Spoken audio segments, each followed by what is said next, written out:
¿Qué tal chicos? Soy el profesor Alfredo Jorge Berrocal. Vamos a desarrollar el capítulo 1 del curso de literatura para segundo grado de secundaria.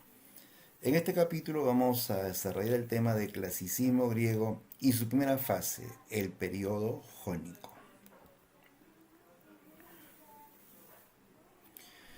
En principio, digamos que el clasicismo griego es la literatura de la cultura griega antigua.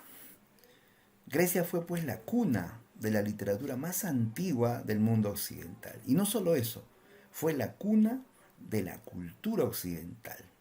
Porque los griegos prácticamente lo iniciaron todo.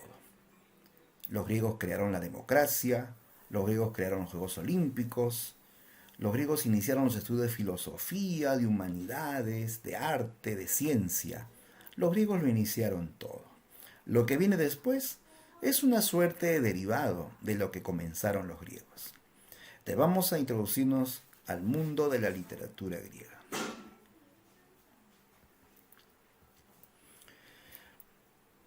Bien, digamos entonces que el clasicismo griego es el conjunto de manifestaciones literarias, orales y escritas que se compusieron en las sociedades griegas de la antigüedad.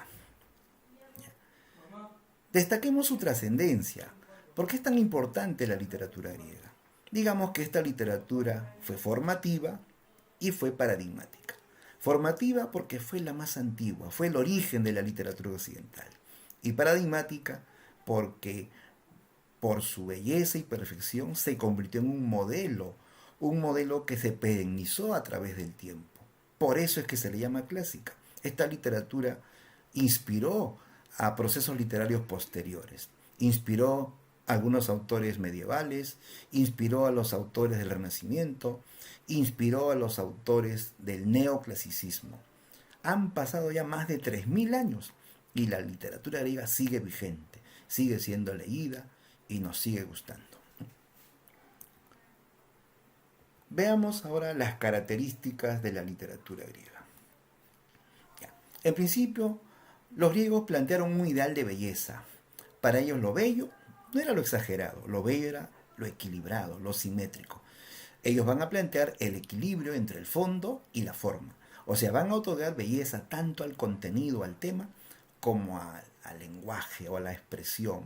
Buscan la perfección de la forma. ¿Sí? Y eso hizo que se convirtiera en un modelo pues, que ha intentado ser copiado por autores posteriores, ¿no? Otra característica es la visión antropocéntrica, es decir, el gran tema de la literatura griega es el hombre, la idea del hombre como centro de todo, como centro del mundo. De tal suerte que en las obras griegas los grandes protagonistas de las obras son seres humanos, con defectos y con virtudes. Los griegos van a mostrar profundo conocimiento de la naturaleza humana. Otra característica es el culto al conocimiento. Los griegos fueron un pueblo racional, un pueblo que trató de explicar el porqué de las cosas. Se basaron en la razón y por ello, a través de sus obras, van a mostrar conocimientos, ¿no? Van a mostrar esas ansias de conocer el mundo que les rodeaba, ¿no? Otra característica es la humanización de dioses. En las obras griegas intervienen dioses. Dioses antropomórficos, es decir, dioses que tienen forma humana, a diferencia de otros dioses de otros pueblos, por ejemplo los dioses egipcios, ¿no? Que tenían cabeza de águila, cabeza de chacal, cabeza de felino. En cambio los dioses griegos tenían forma humana, y no solamente forma humana, tenían conductas humanas. Eran dioses muy parecidos a los humanos. Ellos podían sentir celos, algunos eran orgullosos, tenían pasiones y hasta debilidades, como los seres humanos, ¿no? Entonces los griegos veían a sus dioses como seres maravillosos, algo así como sus superestrellas, pero muy parecidos a los hombres, ¿no? Otra característica de la literatura griega es el didactismo. ¿Qué es didactismo? Implica el afán de educar, de enseñar a través de la literatura. A través de sus obras ellos van a enseñar ciertos valores. o ciertas creencias. Por ejemplo, a través de la tragedia les enseñaban a los griegos que ellos no eran dueños de su destino, que el destino estaba trazado por sus dioses, ¿no? Y que ellos no podían evadir esos designios divinos. O también enseñaban valores importantes para su pueblo, como en los poemas homéricos, donde enseñan valores como la fuerza, la valentía, la astucia, el ingenio, el amor a la patria. Otra marca importante es la concepción fatalista. En la religiosidad griega se habla del destino, es una palabra clave dentro de los procesos épicos y dramáticos griegos. La idea de un destino trazado por sus dioses, un destino como una ley inevitable que el hombre no podrá controlar y de la cual tampoco podrá escapar. Lo vemos a través de las obras homéricas. Héroes como Aquiles, como Héctor, están signados por un destino inevitable. O el caso de Edipo Rey, que intenta luchar contra el destino, pero que fracasa. El destino se cumple inevitablemente. A eso le llamas fatalismo, destino inevitable. Bien, vamos a centrarnos en este tema, la épica griega, ¿ya? La narración de hechos grandiosos. Tengamos en cuenta que este género se forjó en un primer momento de la literatura griega conocido como periodo arcaico o periodo jónico. Jónico porque en esta época la mayoría de las obras fueron compuestas en un dialecto del griego clásico denominado jónico, ¿ya? Dialecto jónico hablado en la región de Jonia. Veamos. La épica incluye narraciones de grandiosidad temática compuestas en verso. La épica antigua, la épica clásica, se componía en verso, porque estaba destinado a la recitación para oyentes. En esta etapa florece la epopeya clásica, relatos de hechos sobrenaturales con presencia de héroes y dioses, porque se nutren de mitos y leyendas orales, ¿ya? No olviden pues que la base de la épica principalmente va a ser la mitología griega, ¿no? En este género destacan dos textos primitivos, los primeros textos épicos atribuidos al poeta Homero, la Ilíada y la Odisea, ¿no? De estas obras vamos a hablar con más detalle en el siguiente punto. No olvidemos también que se va a desarrollar una tendencia de la épica denominada épica didáctica. La épica que busca enseñar, que busca transmitir valores, que busca transmitir una moral, ¿no? Una moral educativa, ¿no? Este género lo va a desarrollar el poeta Hesíodo, autor de obras épicas como la Teogonía, donde habla del origen del mundo y la genealogía de sus dioses. Prácticamente es la Biblia de los griegos. Otro texto de Hesíodo es Los trabajos y los días, donde él enseña cómo trabajar la tierra, cómo criar animales, cómo agradar a sus dioses también, ¿no? Entonces busca enseñar, por eso es didáctica, ¿no?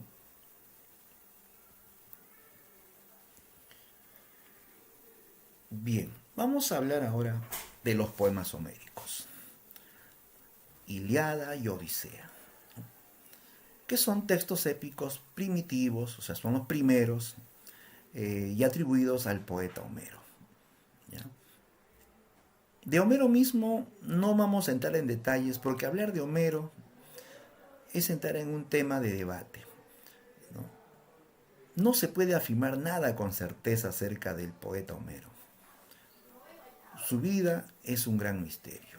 No se sabe exactamente cuándo nació, no se sabe dónde nació. Hay 7 ciudades que se disputan ser su cuna. Hay muchas dudas acerca de su existencia y su relación con los poemas heroicos, ¿no?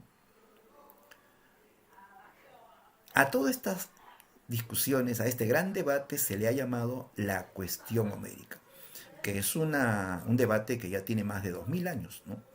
Y que hasta ahora no termina. La vida del poeta entonces sigue siendo un debate, una discusión.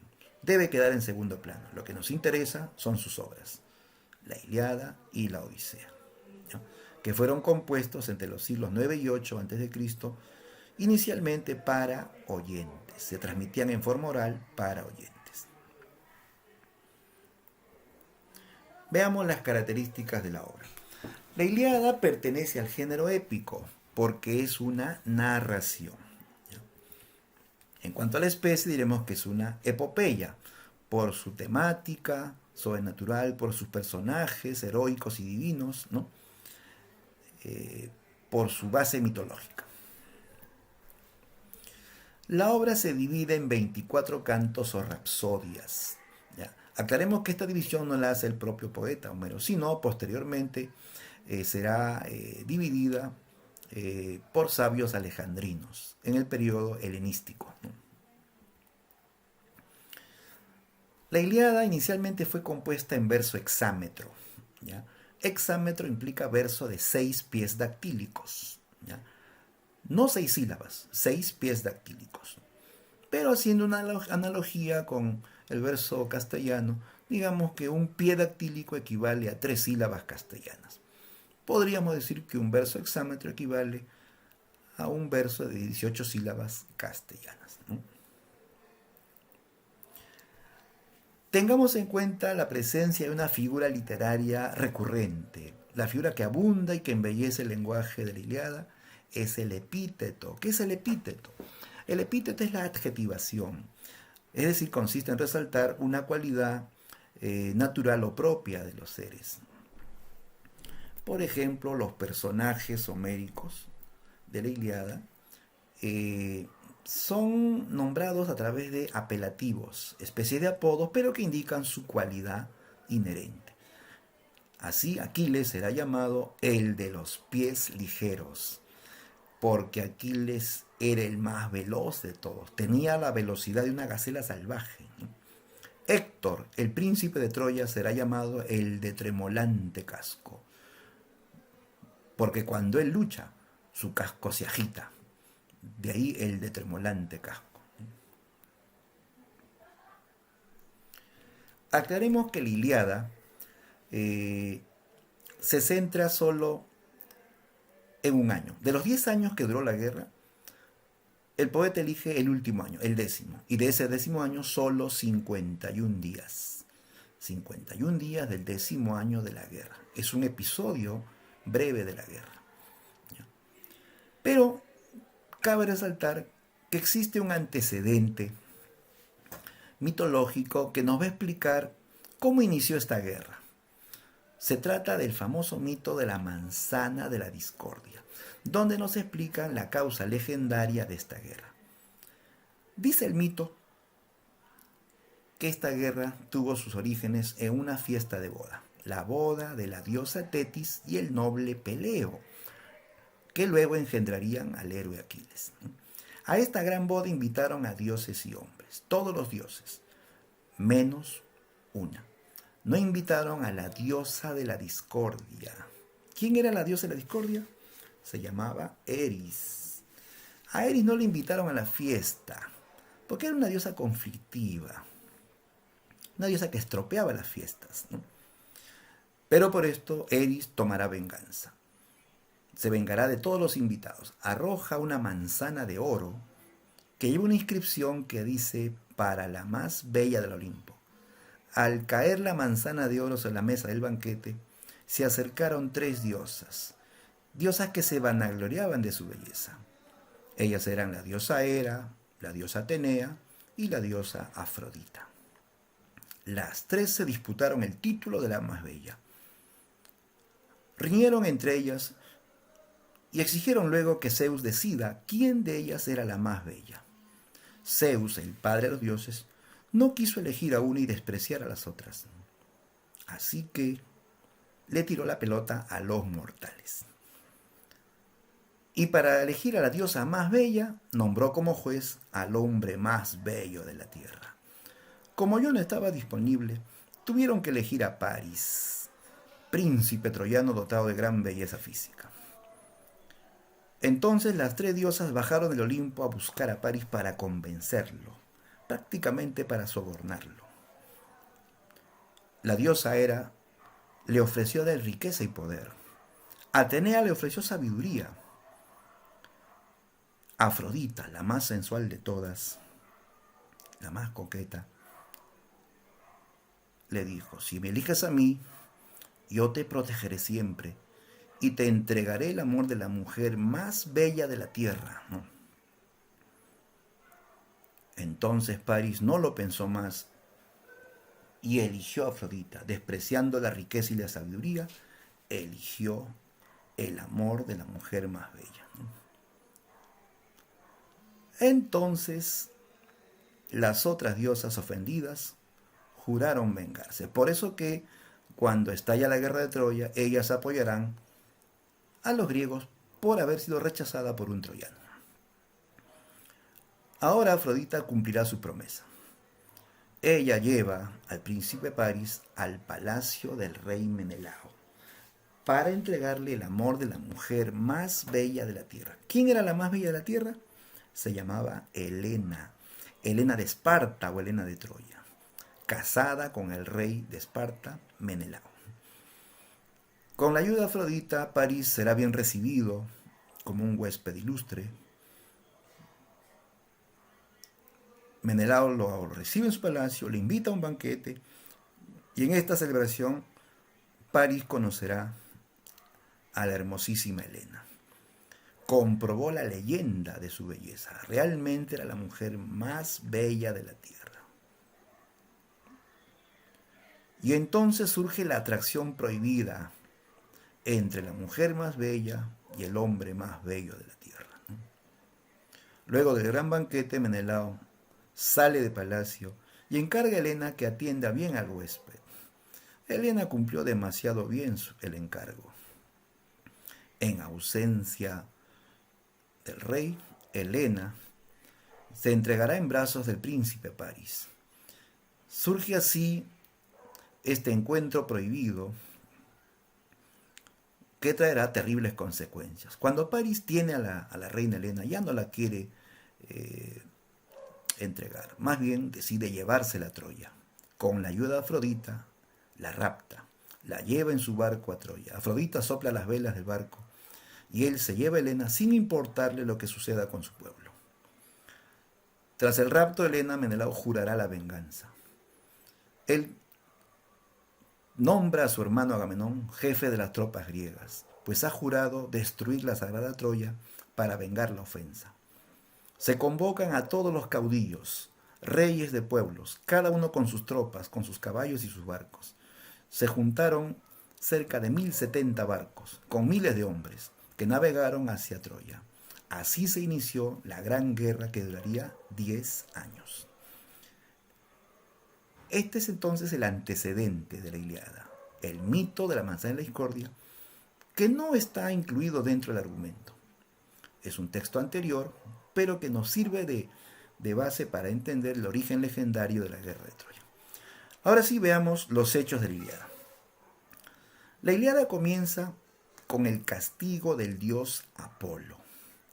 Apolo, el dios flechador, lanza flechas contra el campamento griego. ¿Por qué Apolo se ha enfurecido contra los griegos? Sucede que el rey Agamenón, comandante de las tropas griegas, ¿no?, tiene cautiva a la hija del sacerdote Crises, llamada Criseida.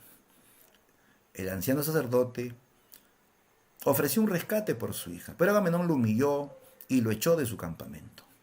Por eso que el sacerdote eleva sacrificios al dios Apolo y pide el castigo contra los griegos por retener a su hija Criseida. Así Apolo castiga a los griegos durante 9 días, causando gran mortandad.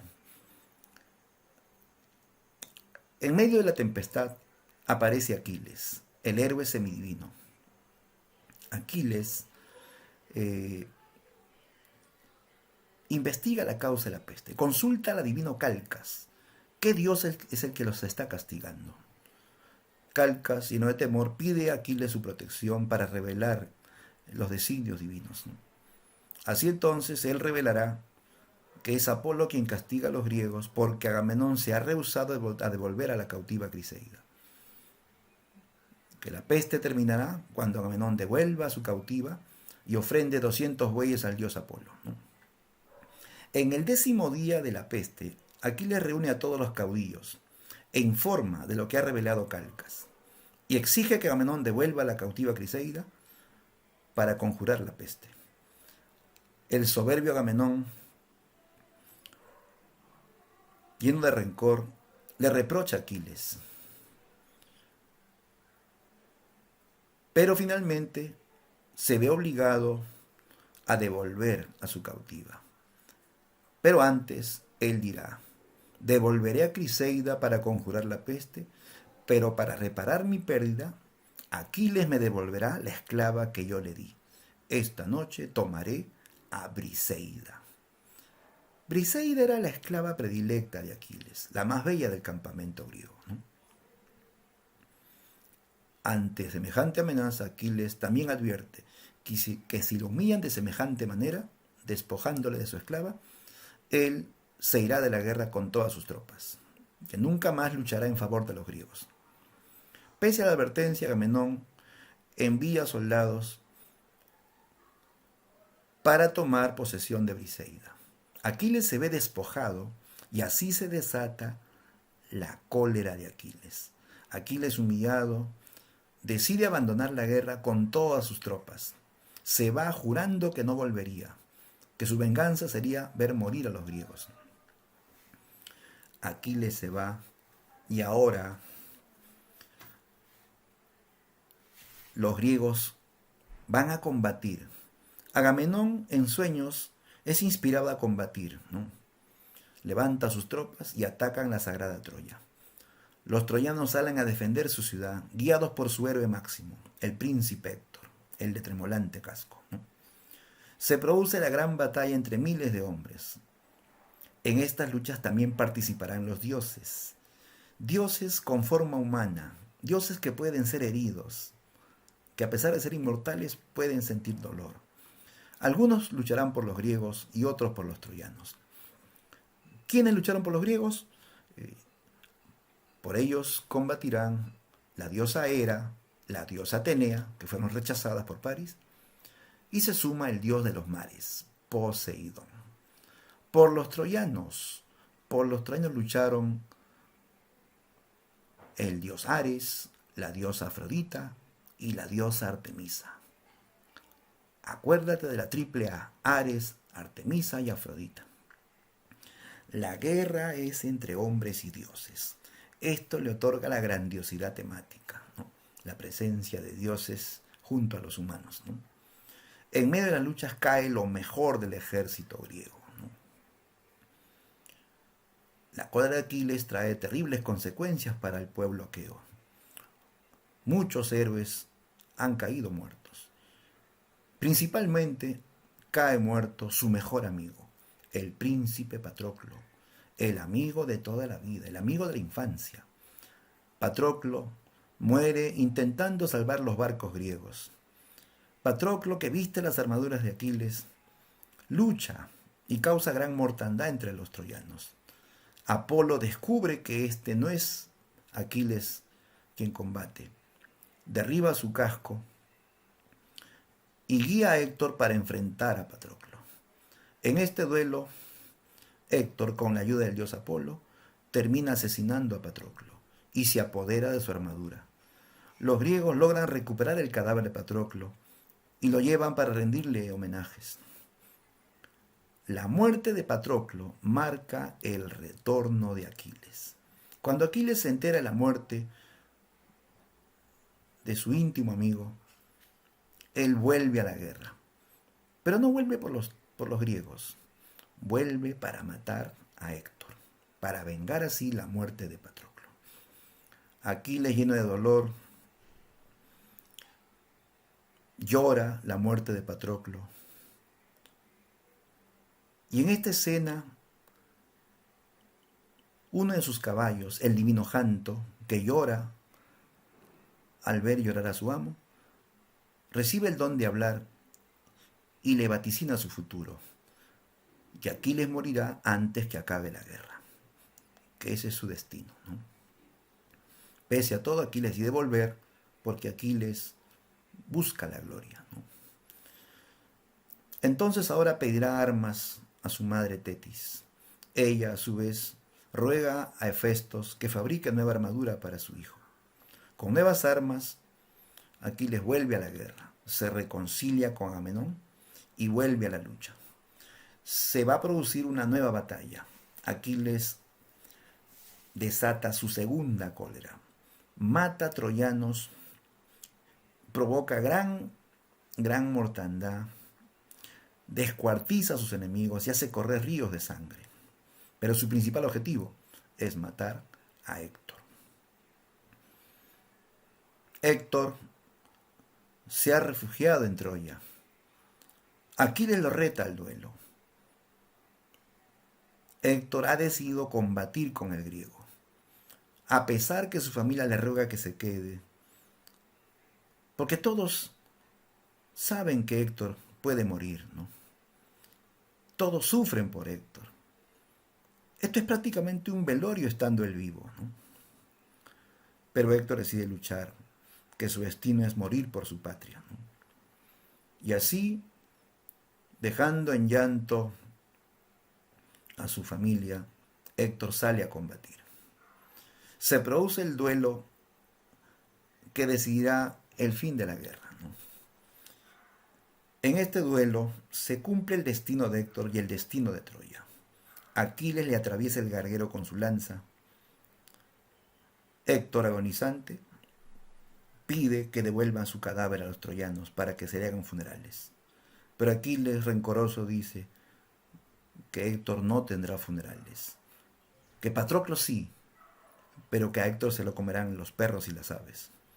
Diciendo esto, Héctor, antes de morir, vaticina que su muerte será vengada por su hermano París.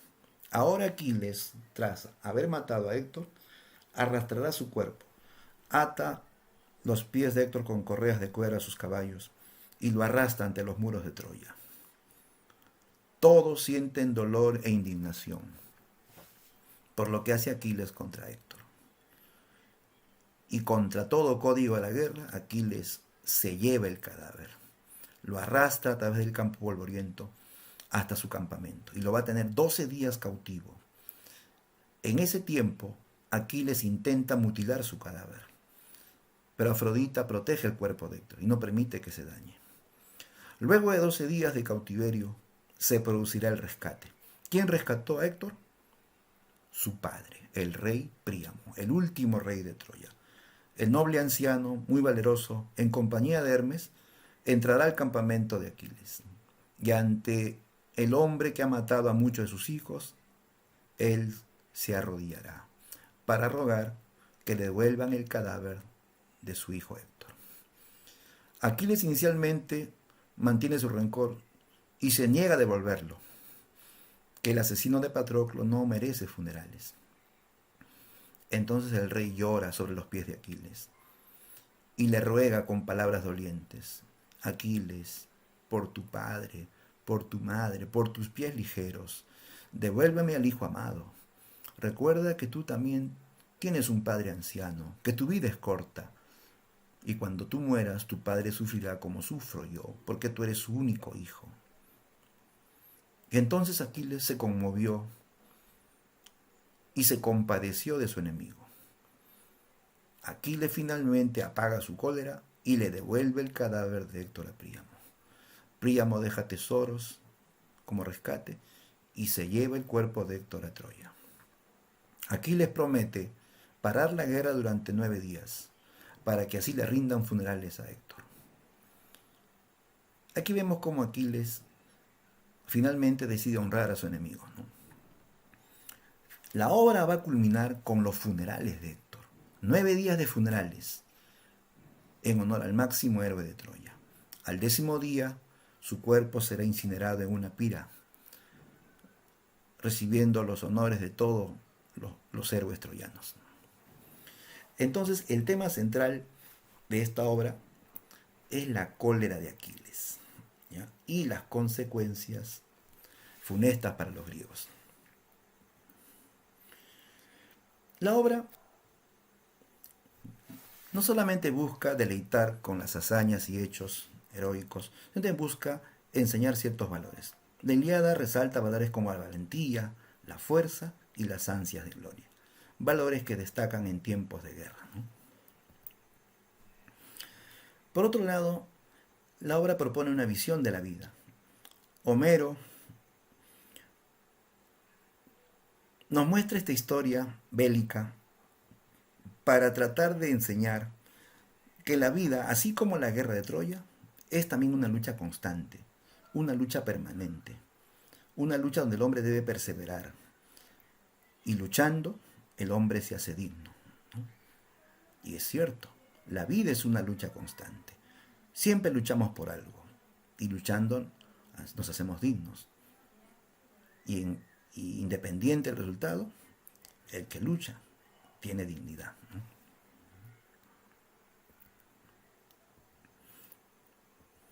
Bien, ahí tenemos la imagen que nos recuerda el último episodio de la Ilíada. No olvides que la Ilíada termina con los funerales del máximo héroe de Troya, el príncipe Héctor. Bien, pasemos a ver ahora la otra epopeya homérica, la Odisea, la llamada epopeya de la paz, ¿no? Porque se va a referir ahora a los hechos posteriores a la guerra de Troya. Bien, veamos pues que la Odisea tiene coincidencias formales con la Ilíada. Ambas obras coinciden en el género, en la especie, en el número de cantos, en el tipo de verso y hasta en la figura literaria recurrente.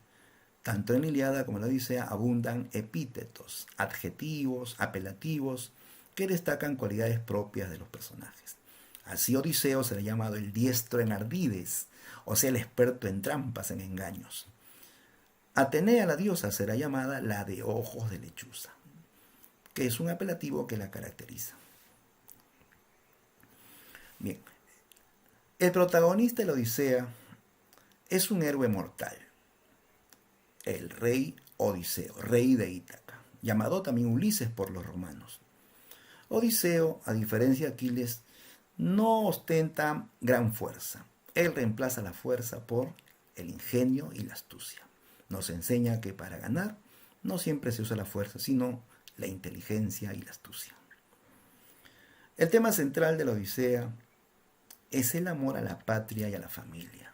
Claro, la Odisea narra la lucha de un hombre por volver a su patria. ¿Cuántos años estuvo Odiseo fuera de su patria? En total fueron 20 años. 10 años luchando en la guerra y 10 años perdidos luego de la guerra. Y a pesar de esos años, de tanto tiempo, él no deja de luchar y anhela con todas sus fuerzas volver a la patria, porque sencillamente ama su patria y quiere reencontrarse con su familia, con su amada Penélope, la mujer más fiel del mundo, mujer que le esperó 20 años sin olvidarlo, ¿no? Y con su hijo Telémaco, el príncipe, al cual dejó recién nacido. Odiseo enfrenta peligros y anhela retornar a la patria porque él ama a la patria y a la familia. Veamos un breve argumento de la Odisea. La Odisea comienza con el concilio de dioses, la asamblea de los dioses en el Olimpo. En esta asamblea, Atenea, que es protectora de Odiseo, ruega a Zeus, el padre de los dioses, por la libertad de Odiseo. Ella refiere que Odiseo está cautivo desde hace 7 años en la isla de Ogygia, en poder de la ninfa Calipso. Que Odiseo ha hecho muchos méritos, que ha hecho grandes ofrendas al dios Zeus. Y pide a Zeus que se compadezca de él, que su destino no es morir en esa isla, sino volver a su patria. Zeus aclara que no es él quien lo castiga, sino Poseidón, pero que en ausencia de él se ha compadecido y va a ordenar su liberación. Entonces Zeus envía a su hijo Hermes, el mensajero, dando la orden para Calipso de liberar al griego. Calipso sufre y hasta se enoja porque Zeus se opone a sus sentimientos. Calipso se ve obligada a dejar en libertad a Odiseo, pese a que ella ha intentado retenerlo durante mucho tiempo. Sucede que Calipso se ha enamorado de él desde el día en que lo encontró casi muerto en la playa de su isla. Ella le ofreció la inmortalidad a cambio de que él se quede a su lado. Pero Odiseo, mirando el mar y recordando a la patria y la familia, dice que su mayor anhelo es regresar, ¿no? Que prefiere ser un simple mortal y volver a los brazos de Penélope, ¿no? Entonces Calipso, despreciada, lo ha retenido 7 años. Pero ahora Zeus ordena su liberación y en contra de sus sentimientos Calipso lo va a poner en libertad. Le entrega un hacha para que fabrique su balsa y para que él pueda partir. Terminada la fabricación de la balsa, Odiseo se despide de la ninfa. Calipso sufre e intenta retenerlo hasta el último momento. Le dice: quédate, Odiseo. Si tú supieras lo que te espera, más te valdría quedarte conmigo. Pero Odiseo anhela volver a la patria y, despreciando una vez más a la diosa y pidiendo perdón por el desprecio, parte rumbo a la patria. Mientras tanto, Atenea ha enviado a Telémaco, el hijo de Odiseo, a preguntar por su padre. Telémaco se dirige a Esparta, donde pregunta al rey Menelao. Se dirige a Pilos, donde pregunta al rey Néstor. Mientras tanto, nuestro amigo Odiseo ha iniciado el regreso. Comienza a navegar rumbo a la patria, pero ahora será atacado por el dios de los mares. Aparece Poseidón, que agita el mar, que provoca tempestades, ¿no? ¿Por qué Poseidón ataca a Odiseo? Sucede pues que tiempo atrás, en una de las aventuras, Odiseo hirió al hijo de Poseidón. Le reventó el único ojo al cíclope Polifemo. Por eso que Polifemo pide a Poseidón, su padre, que castigue a Odiseo. Poseidón hace sufrir a Odiseo y retrasa su retorno. En medio de la tempestad, Odiseo logra sobrevivir y va a llegar a un país próspero, el país de los Feacios. En este lugar, él será encontrado por la princesa Nausica,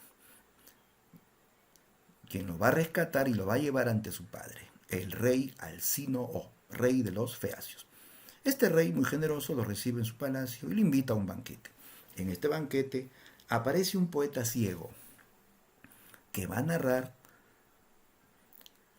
la historia del caballo de Troya. Cuando Odiseo escucha esta célebre historia, se emociona, se conmueve hasta las lágrimas. Entonces el rey le pregunta: ¿quién eres tú que te conmueves tanto con esta historia? Aquí Odiseo va a revelar que su nombre es Odiseo y su patria es Ítaca. Y le pide al rey que le ayude a retornar a su patria. Entonces el rey, al saber que tan ilustre personaje está en su mesa, le pide que le cuente sus aventuras, que a cambio él le ayudará a volver a su patria. Es aquí donde Odiseo se vuelve narrador y va a recordar todas las aventuras que vivió años atrás, aventuras que abarcan más o menos 3 años. La historia entonces salta al pasado para nombrar las aventuras de Odiseo. Aventuras donde él enfrenta una serie de peligros y seres sobrenaturales, enfrenta cíclopes, sirenas, monstruos marinos, ¿no? Dioses antagónicos. Aventuras donde él logra salvarse no por la fuerza, sino por su astucia. Por ejemplo, la célebre aventura de los cíclopes, donde se enfrentará a Polifemo, ¿no? Cuenta Odiseo su llegada al país de los cíclopes y que al llegar ellos buscan comida. De pronto ven unas ovejas enormes a las cuales siguen para comerlas. Al ver que entran en una caverna, ellos van detrás de las ovejas. Dentro encontrarán más comida.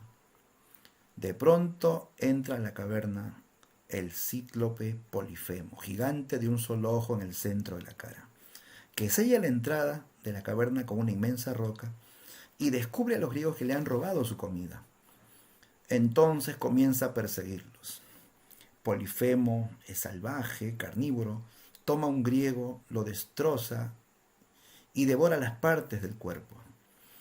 Todas las mañanas Polifemo tomaba un griego, lo partía en dos y se lo tragaba. Todos se consideraban hombres muertos. Mientras tanto, Odiseo piensa cómo librarse del gigante y cómo mover la roca, ¿no? Él se ha dado cuenta que todas las mañanas Polifemo mueve la roca para que sus ovejas salgan a comer. Entonces terminó de idear un plan. Ordenó que junten todo el vino y se lo ofreció al gigante. Y le dijo: Polifemo, hijo de Poseidón, has comido nuestras carnes, ahora toma este vino generoso que te ofrecemos los mortales y pregúntame mi nombre para que sepas quién te favorece. Polifemo bebió el vino y le preguntó: ¿cómo te llamas, mortal? Entonces Odiseo, siguiendo con el plan, le dijo: a mí mis padres y mis amigos me llaman Nadie.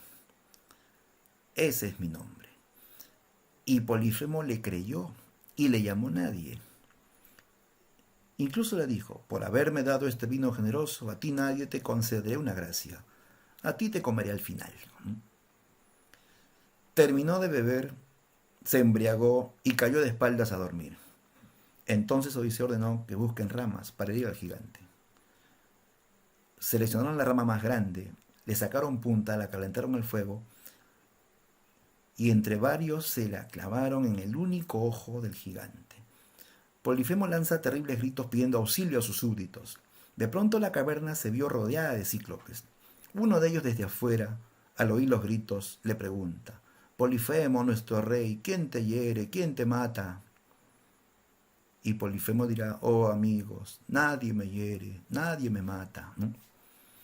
Los cíclopes se quedan mirando y al oír que nadie le hiere ni le mata, deciden irse, diciendo que su padre Poseidón le cure sus penas. Polifemo ya no podrá devorar a los griegos. Ahora, temprano en la mañana, mueve la roca para que sus ovejas salgan a comer. Odiseo ordena que se prendan de la lana de las ovejas, y así, junto a las ovejas, los griegos van saliendo sanos y salvos de la caverna. Odiseo logra escapar también, y así logra salvar a sus amigos, sin usar la fuerza, sino solamente la astucia. Recuerda que esto va a marcar la venganza de Poseidón. Esta es la razón por la que Poseidón ataca a Odiseo y retrasa su regreso. Odiseo refiere esta y otras aventuras más, donde él enfrenta muchos peligros: sirenas, monstruos marinos, brujas, dioses antagónicos. Peligros que son necesarios que él enfrente para lograr su destino de llegar a Ítaca. Terminada la narración de las aventuras, el rey Alcinoo se ofrece a ayudarle. Le entrega su mejor barco y sus mejores navegantes para devolverlo a su patria. Entonces, gracias a este rey llamado Alcinoo, Odiseo podrá finalmente volver a Ítaca. Odiseo llega a Ítaca luego de 20 años de ausencia. Al llegar se le aparece su protectora, la diosa Atenea. Ella le aconseja disfrazar su apariencia, disfrazarse de un hombre pobre y anciano, para que vea si los suyos aún le siguen esperando. Convertido en un mendigo y anciano, entra a su patria. Ningún habitante de Ítaca le reconoció. El único que pudo reconocerle fue su perro, Argos, que al verle le reconoce y siente gran alegría. Tanta alegría que el pobre cayó muerto de la emoción. Por lo menos murió feliz. Tras la muerte de Argos, Odiseo entra a su casa y tendrá su encuentro con su fiel siervo Eumeo, el hombre leal a su amo, ¿no?, que está esperando el retorno de su amo. Odiseo disfrazado le pide comida, que él tiene hambre. Eumeo, de buen agrado, le da de comer. Odiseo siente emoción y hasta llora al estar en su casa, ¿no?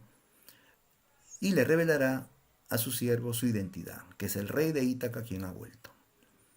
Eumeo le pondrá al tanto de todo lo que ha sucedido en su ausencia. Y luego le llevará a encontrarle con su hijo Telémaco, que ya tenía 20 años.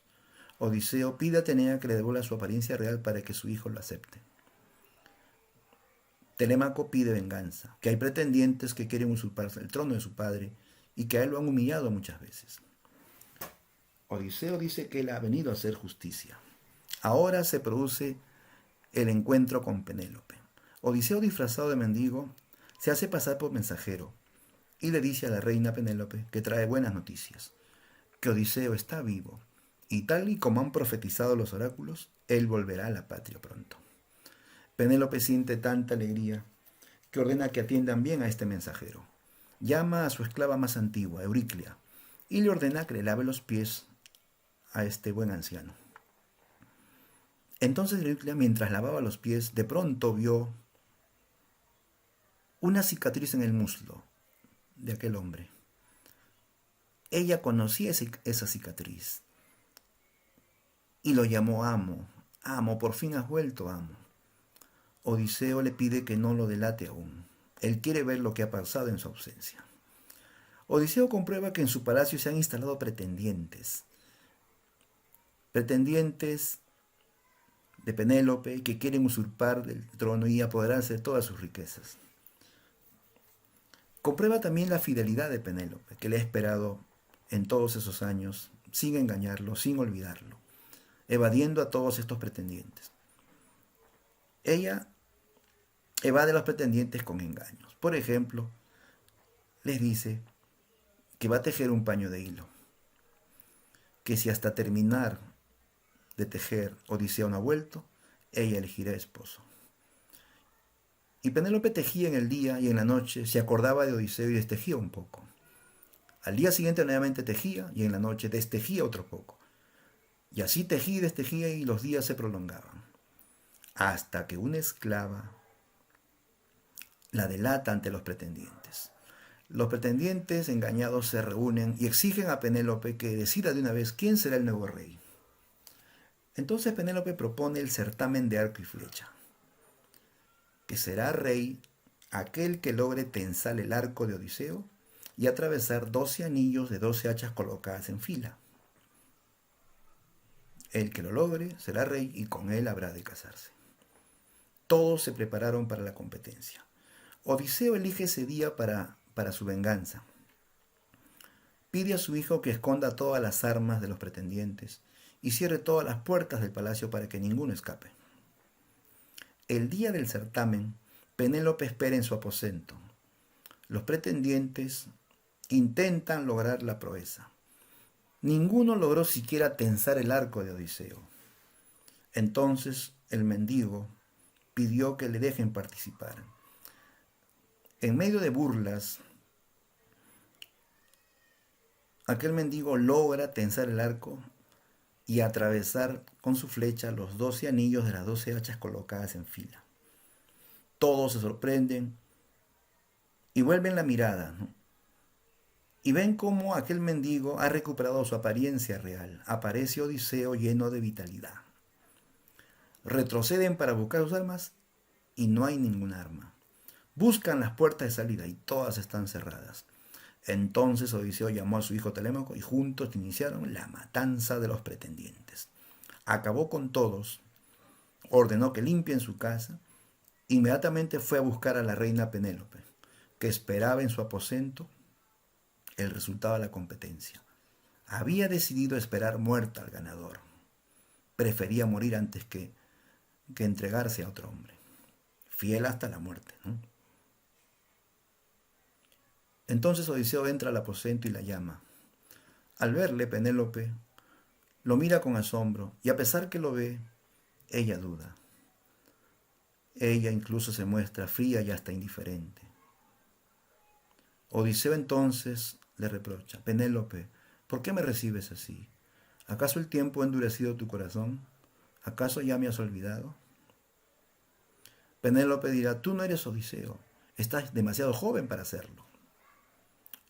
Odiseo dice que Atenea le da vitalidad, que le da esa apariencia juvenil, pero Penélope no le cree. Odiseo refiere todo lo que ha sufrido, todos los peligros que ha enfrentado por volver, y ella no le cree. Entonces Odiseo, desairado, le dice, si no me crees, mujer corazón de hierro, me iré. Deja que duerme esta noche en tu patria y mañana partiré. Entonces Penélope se queda pensando y se pregunta, ¿será este hombre realmente mi amado Odiseo? ¿O tal vez un dios que toma su apariencia para burlarse de mí? Si él es Odiseo, debe saber todos nuestros secretos. Entonces decidió probarlo y dijo: saquen mi cama al patio para que este hombre duerma y mañana pueda partir. Inmediatamente Odiseo le contradice: Penélope, nuestra cama no se puede mover. Yo misma la construí para que ningún mortal la mueva de su sitio. Solo un dios podría moverla. Al oír esto, Penélope siente alegría, porque es verdad que su cama no se puede mover. Entonces ella dirá: si tú eres Odiseo, cuéntame la historia de esa cama. Y así Odiseo la convencerá contándole la historia de cómo construyó su cama. A partir de un roble inmenso que él derribó, construyó una cama que nadie podría mover. Le puso litera, le puso adornos de oro, de plata, de marfil, le puso paños y mantos finos, una cama lujosa digna de un rey. Luego alrededor se construyó el palacio, porque esa cama nadie la podría mover. Terminada de narrar esta escena, ahora Penélope lo abraza y lo llena de besos. Lo reconoce y lo acepta como su amado Odiseo. Finalmente vienen los pretendientes, los familiares de los pretendientes que Odiseo ha matado, para tomar venganza. En medio de ellos aparecerá Atenea, que ordena que acepten la justicia de Odiseo, que él ha matado a los pretendientes con justa razón, que guarden las armas, que es la voluntad de Zeus, que todos acepten la justicia de Odiseo. Finalmente, la obra se cierra con un acto de concordia, de reconciliación entre Odiseo y los familiares de los pretendientes muertos. Finalmente Odiseo vuelve al trono, ¿no? El rey ha vuelto a ocupar su trono, ¿no? Así culmina la Odisea, con la concordia entre Odiseo y su pueblo. Como vemos en la obra, se exalta el amor a la patria y a la familia. Hay valores resaltantes. En esta obra se celebra el ingenio y la astucia, ¿no? Nos enseñan que para ganar no siempre se usa la fuerza, sino el ingenio y la astucia. También la obra nos propone una visión de la vida. A través de la Odisea, Homero propone que la vida, así como los viajes de Odiseo, también la vida es un viaje difícil, lleno de peligros, lleno de obstáculos. Pero esos obstáculos son necesarios. Son necesarios de afrontar para así realizar el destino personal. Ciertamente, la obra es una metáfora de la vida.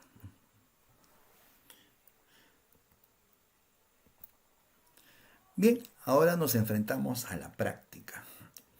Vamos a desarrollar preguntas sobre el tema desarrollado, ¿ya? Veamos las preguntas. La primera pregunta: ¿por qué la época arcaica también se llamó jónica?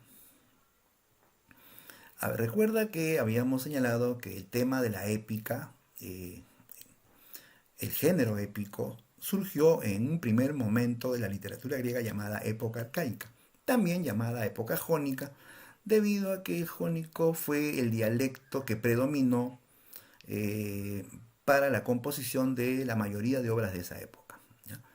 Jónico es entonces un dialecto del griego clásico que se hablaba en la región de Jonia, y en ese dialecto se compusieron pues gran parte de las obras de la época. Por ejemplo, la Ilíada y la Odisea están compuestas en dialecto jónico, ¿no?, combinadas con también parte del dialecto eólico.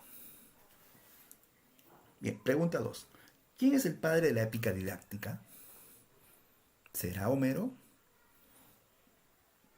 No, Homero desarrolló épica heroica, donde se saltan hazañas de héroes. En el caso de la épica didáctica, la idea es transmitir una moral educativa, es enseñar a través de la obra literaria. Y en ese campo destaca el poeta griego Hesíodo. Ya, a él se le considera padre o creador de la épica didáctica, ¿no?, a través de obras como la Teogonía y los Trabajos y los Días. Veamos la pregunta 3. ¿Por qué no se tiene mucha información acerca de Homero? Bien, como habíamos comentado, Homero es un personaje cuya existencia está llena de misterios, de preguntas sin respuestas, o sea, todo un debate, ¿ya? Un debate que aún continúa. No se puede afirmar nada con certeza acerca de su vida. Lo único que se acepta, que fue un poeta ciego y que recorrió el Asia Menor cantando hazañas de héroes y de dioses, ¿no?